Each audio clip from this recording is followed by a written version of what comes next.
कुछ निजी अस्पताल में जनता से लाखों रुपए लूट रहे हैं। निजी अस्पताल ज्यादा शुल्क लगाकर कोरोना काल का फायदा उठाते भी दिखाई दे रहे हैं। ऐसे में जीशान सिद्दीकी लगातार 8 महीने से जनता का बिल कम करने का काम कर रहे हैं। पिछले 8 महीने में उन्होंने लोगों के बिल कम किए हैं। वही अस्पताल की मेडिकल काउंसिल से शिकायत की, जिसके बाद अस्पतालों को नोटिस जारी हुए हैं। जनता फाउंडेशन के अध्यक्ष से बात की है हमारे संवाददाता अमित वांद्रे ने।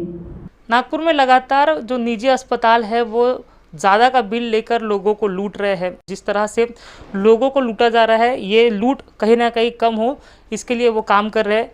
इसी के साथ एक जनता फाउंडेशन है, उनके अध्यक्ष जीशान सिद्दीकी है, जो पिछले 8 महीने से लगातार जो गरीब जनता है जिन्हें ज़्यादा का बिल दिया गया है उनके लिए काम कर रहे हैं। मेरे साथ बात करने के लिए जीशान सिद्दीकी खुद मौजूद है। सर, 8 महीने से आप जो है वो काम कर रहे हैं, गरीब जनता का जो है पैसा कम करने का काम कर रहे हैं। कितना आपको उसमें सफलता मिली? उसी के बाद क्या आपने महानगर पालिका के साथ इसके बारे में कोई चर्चा की? क्या महानगर पालिका से आपको उसका जो है जवाब मिला है?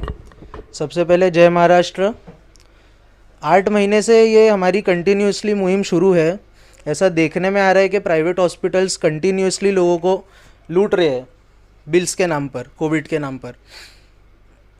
अभी तक के अनगिनत ऐसे कई सारे केसेस हैं जिसमें मैं खुद जाकर पर्सनली लोगों के बिल्स कम कराया हूँ, जहाँ पर लूटबाजारी हो रही थी।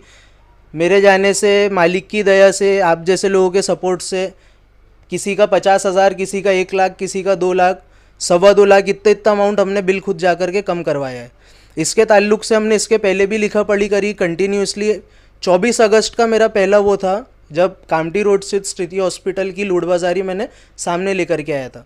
उसके बाद से कई लोगों के फ़ोन कॉल्स आए, कई लोगों की अपने थ्रू मदद हुई। महानगर पालिका को भी जब हमने ये लिखा तो हमने ये भी बोला कि इसके जो ऑडिटर्स है, ठीक है, आप लोग कार्रवाई, हमारे जो एनएमसी के अधिकारी रहते हैं, जो सो कॉल्ड बहादुर अधिकारी है, कि अगर रोड के किनारे कोई बूढ़ी औरत 2 टोकरी फ्रूट की लेकर के बैठ जाए, या कोई जैसी जगह जहाँ नहीं ठेला लगा सकते वहाँ कोई फ्रूट वाला ठेला लगा ले, तो उसका पूरा का पूरा ठेला पलटा दिया जाता है। ऐसा कई बार देखा गया है। तो ऐसे जो बहादुर सिपाही है, इतने जो बहादुर अधिकारी है, जो गरीबों का फ्रूट तक फेंक देते हैं, उनको मारते हैं डंडों से, उनसे मैं एक सवाल ये करना चाह रहा हूँ कि हॉस्पिटल वाले इतनी ज़्यादा लूट कर रहे हैं, आज उनके ऊपर में एक्शन, सख्त एक्शन होना कब शुरू होगा? ये महानगर पालिका के अतिरिक्त आयुक्त जलज शर्मा जी ने मेरे को ये पत्र भेजा है। ये पत्र माननीय जलज शर्मा जी का भेजा हुआ है, जो कि एनएमसी के, हमारी नागपुर महानगर पालिका के एडिशनल कमिश्नर हैं। उन्होंने इस पत्र में मुझे साफ ये बताया है कि हमने 872 केसेस में गड़बड़ पकड़े, जिसमें से यानी 1,78,00,000 रुपए की वो गड़बड़ थी, जिसमें से उन्होंने 1,27,00,000 रुपए बोलते लोगों को वापस दिलाया। सबसे पहला प्रश्न मेरा ये है कि सर, अगर 1,78,00,000 रुपए की गड़बड़ आपने पकड़ा तो आपने 1,27,00,000 रुपए ही क्यों रिटर्न दिलाया? पूरा अमाउंट कब रिटर्न दिलाओगे आप? अगर दिला दिया है तो उसकी जानकारी आपने हमको अभी तक दी नहीं है। दूसरी बात, 872 केसेस में अगर आपने गड़बड़ पकड़ी तो जिन ऑडिटर्स के रहते हुए इतनी बड़ी मात्रा, 872, ये मैं अपने मन से नहीं बोल रहा हूँ, ये पत्र ऑफिशियल उनका आया हुआ है, जलज शर्मा जी का। ये जब लिखित में मेरे को ये बता रहे हैं कि 872 केसेस में इन्होंने गड़बड़ पकड़ी, तो इतनी बड़ी मात्रा में जब गड़बड़ हुई तो जो ऑडिटर्स बैठे थे, जिनके होते हुए में गड़बड़ होती है, उन ऑडिटर्स पर आपने क्या कार्रवाई की? अगर इसको मैं डिवाइड भी कर लूँ, 1,27,00,000 इन्होंने रिटर्न दिलाया है। 1,27,00,000 को अगर आप 872 पेशेंट से डिवाइड भी करोगे तो मेरे ख्याल से कुछ ऑन एवरेज ये 14-15 हज़ार रुपये पर हेड का इन्होंने वापस दिलाया। ये एडिशनल कमिश्नर साहब है एनएमसी के। मैं तो एक मामूली सा आदमी हूँ, जनता फाउंडेशन का प्रेसिडेंट हूँ। मैं मेरे लेवल पे काम करता हूँ मेरे तरीके से। तो मैंने खुद जगह पे जा के 1-1 लाख 2-2 लाख रुपए लोगों के रिटर्न दिलाया है या बिल में से कम कराया है। इनके ऊपर में कोई अभी तक के सख्त कार्रवाई देखी नहीं जा रही है। ज़्यादा अगर इनके आंख पर कुछ इशू आता है हॉस्पिटल वालों के, तो इनके पास एक मुद्दा बड़ा अच्छा रहता है कि हमको 80-20 के रेशो में छूट है कि भैया तुम 80% रेगुलेटेड चार्जेस में तुमको लगाना है, यानी गवर्नमेंट द्वारा तय किए चार्जेस में, और 20% हम हमारे हिसाब से लगा सकते। अब अगर आपको 80-20% का छूट दिया हुआ है, रूल जो आपको छूट दे रहा है ना 80 और 20% का, वही रूल आपके ऊपर ये भी बाइंडिंग कस रहा है कि आपको आपके हॉस्पिटल में कोई ऐसी प्रोमिनेंट जगह जहाँ पर लोगों को साफ साफ दिखाई दे, ऐसी जगह आपको उसका पूरा चार्ट का एक डिटेल वो लगाना है कि हमारे हॉस्पिटल में इतने कोविड बेड्स हैं, इसमें से इतने रेगुलेटेड बेड्स हैं और इसमें से इतने नॉन रेगुलेटेड बेड्स हैं। मतलब 80% गवर्नमेंट चार्ज के हमारे इतने बेड है, 20% गवर्नमेंट चार्ज के प्राइवेट चार्ज के हमारे इतने बेड्स हैं। आप भी मीडिया से हो, मैं तो हॉस्पिटल्स, अनगिनत हॉस्पिटल्स घूम चुका हूँ, बिल्स कम करवा चुका हूँ, लाशें तक जो पैसे के लिए रोक ली गई थी मैंने वो तक छुड़वा के दिया है। आपसे भी मैं पूछना चाहता हूँ कि आपको कोई हॉस्पिटल में आज तक आपकी नज़र से गुजरा क्या कि ऐसा चार्ट लगा हुआ है कि यहाँ पर 80% हमारे पास ये बेड्स अवेलेबल है? देखा है कभी आपने? मैंने तो नहीं देखा है। क्योंकि तो कुछ भी होता है, मैं पहले जाता हूँ तो पहले मेरे को बोला जाता सर ये तो 20% वाले का बिल है, ये तो हम अपने हिसाब से चार्ज कर सकते। मेरा प्रश्न है कि मैं कौन हूँ जो मेरे जाने से हॉस्पिटल वाले लाख लाख 2-2 लाख रुपए बिल कम कर रहे? जाहिर सी बात है वो इलीगल बिल रहता होगा तभी वो कम करते होंगे। ये एक एग्जांपल मैं आपको देता हूँ। ये मेडिकेयर हॉस्पिटल मानकापुर में एलेक्सिस के बाजू में स्थित है। ये डॉक्टर अतुल विद्यार्थी करके कोई है, उनका ये हॉस्पिटल है। ये बिल देखिए, इस बिल के अंदर में 12,500 रुपये ICU का विथ वेंटिलेटर इसने चार्ज लगाया है, जबकि कई बार ऐसी गाइडलाइंस आई चुकी है कि 9,000 रुपये के ऊपर वेंटिलेटर का आपको चार्ज नहीं वसूल करना है। O2 चार्जेस इसमें 3,000 रुपये प्रति सिलेंडर दिया है, जबकि हमारे नागपुर में ऐसी चर्चा है, ऐसा सुनने में आ रहा है कि कलेक्टर साहब ने इसलिए लोगों को पर्सनल वाले इसमें सिलेंडर देने पर रोक लगाई कि कालाबाजारी हो रही थी सिलेंडर की। साहब मैं आपसे पूछना चाहता हूँ कि बेड्स अवेलेबल नहीं है हॉस्पिटल्स में, कोई अगर अपना ट्रीटमेंट घर पे कर रहा है और उसको सिलेंडर की ज़रूरत है, वो पे करके सिलेंडर ले रहा है, आप उसके लिए अगर सिलेंडर पर रोक लगा रहे हो, तो जो हॉस्पिटल्स है जहाँ पर लॉट में सिलेंडर जाता, जहाँ तक मेरी जानकारी में है कि हॉस्पिटल्स में मात्र 400 से 500, हद हो गई 600 रुपये में सिलेंडर उनको जगह पे पहुँचा के मिलता है। तो ये पर सिलेंडर इसने मेडिकेयर हॉस्पिटल वाले ने 3,000 रुपये लगाया, इसके ऊपर क्या कार्रवाई करोगे आप? इसकी भी हमने लिखित शिकायत किया है। 12,000 रुपये जो इन्होंने वेंटिलेटर का लगाया है, 12,500 रुपये, गाइडलाइन ये है कि 9,000 के ऊपर ये लगा नहीं सकते, और उसी 9,000 रुपये में कंसल्टेशन फीस, नर्सिंग चार्जेस, ये सब इंक्लूडेड है। इसने 12,500 लगाया और अलग से कंसल्टेशन का 28,000 रुपये लिया, नर्सिंग का अलग से 12,500 रुपये लिया। तो ये सर टोटली इलीगल बिल है। ये CBC, HIV ये सब के भी उसमें इंक्लूडेड रहता है चार्जेस, इसका सब अलग चार्जेस लगाया हुआ है। तो हमारा बोलना यही है कि सर अगर आम लोगों पर इतने जल्दी कार्रवाई होती है, आज अगर कोई मामूली सा फ्रूट वाला अपनी दुकान खोल लेगा तो तुरंत उस पर कार्रवाई करोगे। इनके ऊपर इतने बड़े बड़े हॉस्पिटल्स हैं, आप इन पर 5 और 10,000 रुपये का जुर्माना लगाकर किसको क्या सिद्ध करना चाह रहे हो? आज तक मेरे को आप बताओ, इतनी गड़बड़ी हो रही है, कितने हॉस्पिटल्स हैं जिन पर सील लगा है? ये मैं आपके माध्यम से हॉस्पिटल वालों को चुनौती भी दे रहा हूँ कि मैंने इसके पहले बड़े बड़े किंग्सवे, वोखाट जैसे हॉस्पिटल से डेड बॉडीज तक छुड़ाया हूँ, जिसके प्रूफ पूरे मेरे पास में अवेलेबल है। हम ये कंटिन्यू 8 महीने से कर रहे हैं और ये मैं ताल ठोक के बोलता हूँ कि मैं आगे भी ऐसा कंटिन्यूसली करता रहूँगा। अगर ऐसी गड़बड़ आम जनता के साथ जहाँ भी होते रहेंगी, आपको हमारी जनता फाउंडेशन या मैं वहाँ पर खड़े दिखेंगे। हम लोग कोई इलीगल तरीके से काम नहीं करते, आज तक ना कोई हॉस्पिटल में तोड़फोड़ करे, ना किसी डॉक्टर को मारे। दूसरी बात ये कहना चाहूँगा कि मेरे अलावा भी जो लोग, जितने भी लोग रहे, अभी ये कोई पार्टी देखने का, अपनी नेतागिरी देखने का, ये सब आपस में बैर रखने का टाइम नहीं है। कोई भी लोग अगर इस मुहिम पर काम कर रहे हैं, मैं जनता से बोलूँगा आप उन सब लोगों का सपोर्ट करें, चाहे वो किसी भी पार्टी से रहे, चाहे वो किसी भी संस्था से रहे या फिर कोई इंडिविजुअल रहे। वो आपके काम में आ रहे हैं, आपका काम है, आपने उनको सपोर्ट करना चाहिए। दूसरी एक बात ये कहूँगा मैं, PPE किट जो रहता है, PPE किट का हॉस्पिटल वाले 6 PPE किट बताते हैं कि हमको 6 PPE किट पर डे का वो मिला हुआ है अनुमति एक पेशेंट के पीछे। रूल में डायरेक्टली दिया हुआ है, पूरी गाइडलाइन पढ़ी हुई है मेरी, उसमें 2-4 चीज़ों का इंक्लूजन दिया था, जिसमें से PPE किट मेन है कोविड से रिलेटेड। इसमें लिए मैं सिर्फ PPE किट का नाम लेके बता रहा हूँ।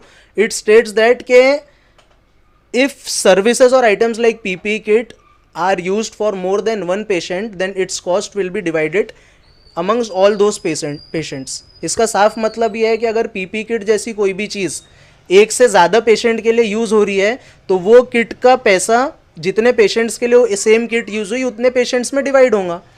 अब मैं बोलता हूँ गारंटी से कि हर हॉस्पिटल के आप CCTV फुटेज बुला लो और उसमें ये मेरे को बता दो एक भी हॉस्पिटल में कि नर्स एक रूम से निकलती है, अपना PPE किट बदलती है और फिर दूसरे रूम में जाती है। नहीं होता ऐसा। एक नर्स निकलती या एक डॉक्टर निकलता है, एक ही PPE किट में पूरा हॉस्पिटल घूमते हैं वो। तो उसमें अगर आप पर पेशेंट 4 या 6 पीपी किट कैसा आप पर डे का लगा रहे हो? और ये सब चीज़ों में कोई कार्रवाई नहीं। हम लोग जहाँ पर भी गए, मालिक की दया से मेरे जाने से बिल्स कम हुए जगह पर ही, वरना मैं उनके ऊपर और ज़्यादा लीगल कार्रवाई करता था। जो हॉस्पिटल्स कुछ है उनके खिलाफ में अभी हमारा वो काम शुरू है। यही आपसे मैं कहना चाहूँगा कि जो लूट बाजार या डॉक्टर्स की हम लोग रिस्पेक्ट करते हैं, लेकिन ऐसे जो डॉक्टर है जो लूट रहे हैं वो पेशे को भी बदनाम कर रहे हैं। और ये आपदा का समय है, इसको अवसर मत बनाओ। ये जो लूट फिलहाल चल रही है, तो ये लूट सिर्फ हॉस्पिटल कर रहे हैं। इसके अगर जब तक प्रशासन इसका साथ नहीं देता है तब तक ये अस्पताल लूट नहीं कर सकते। हमारी मांगी वही है सर, हमारी मांगी वही है कि जो ऑडिटर्स है उन पर क्या कार्रवाई हो रही है। अगर ऑडिटर आपने बिठाया है तो क्या वो ऑडिटर आपने कोई अनपढ़ और जाहिल ऑडिटर बिठाया है? क्या वो उसको इतना नहीं समझ रहा कि मैं बिल पास कर रहा हूँ? क्या वो पट्टी बांध करके बिल पास करता है? मैं डायरेक्ट मांग करूंगा कि साहब वो ऑडिटर्स को सीधा सस्पेंड करो, ताकि उनको समझ में आए कि जो गरीब लोग पैसे के कारण मर रहे हैं उनके दिल पर क्या बीतती है। हॉस्पिटल्स पे सील लगाओ। मैं मानता हूँ हॉस्पिटल बहुत बड़े लोगों के रहते सर, बहुत बड़े लोगों के हॉस्पिटल्स रहते हैं, मेरे को सब जानकारी है, लेकिन इसका ये मतलब नहीं कि हम लोग चुप बैठ जाएंगे। इसलिए मैं दोबारा से बोल रहा हूँ कि मैं ही नहीं, दूसरे भी जो लोग हैं, ऐसे जो जितने भी लोग हैं जो इस मुहिम में काम कर रहे हैं, आपका जनता से बोलूँगा आप खुल के सामने आओ, उनका साथ दो। पब्लिक की भी एक गलती ये है कि पब्लिक डरती है। मेरे को साथ खुद कई बार हुआ है, लोग शिकायत भी करने आते हैं अपने पास और ये भी बोलते हैं सर भाई हम इनसे कैसा भिड़े, तो बहुत बड़े लोग हैं। काहे के बड़े लोग हैं? गैर कानूनी काम वो कर रहे हैं, आपको डरने की उसके अंदर कोई ज़रूरत नहीं है। मैं आपको कहना चाहता हूँ खुलकर आप सामने आओ, जिसके साथ में भी ऐसा होता है। तो नागपुर महानगर पालिका के अतिरिक्त आयुक्त जो जलज शर्मा, उनका लेटर जीशान सिद्दीकी के नाम पे आया है। हाँ, तो काजी जीशान सिद्दीकी के नाम पे आया है। तो इन्होंने इसमें लिखा है, कैमरामैन से मैं अनुरोध करूँगा कि दिखाइए आंकड़ा, कि कुल मिलाकर इनके पास जो है 872 केसेस आए हैं, जिनमें से आंकड़ा कुछ है 1,78,54,892 रुपये का इन्होंने जो है वो गलत बिल है वो देखा है, ये उन्होंने जांच की है।